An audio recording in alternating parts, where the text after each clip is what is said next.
தாவீதை பார்த்தீங்கன்னா, தாவீது தான் இஸ்ரவேலுக்கு ராஜாவா அபிஷேகம் பண்ணி இருக்கிறாருங்கிறது தாவீதுக்கு நல்லா தெரியும், அங்கே இருக்கிற ஜனங்களுக்கு நல்லா தெரியும்.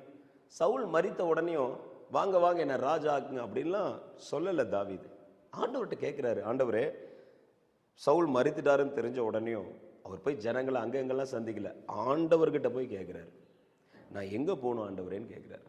ஆண்டவர் சொல்கிறாரு, நீ ஹெப்ரோனுக்கு போ அப்படின்னு சொல்லி. தாவீது ஹெப்ரோனில் போய் ப்ரேயர் பண்ணிருக்காரு. அங்கே யூதாவின் தலைவர்கள் எல்லாம் வந்து தாவீதை யூதாவுக்கு மேலே ராஜாவா அபிஷேகம் பண்ணுறாங்க.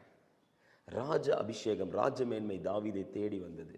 எந்த ஒரு மனிதன் கர்த்தரை தேடுகிறானோ மேன்மை அவனை தேடி வரும் என்பது வேதம் சொல்லுகிற உண்மை.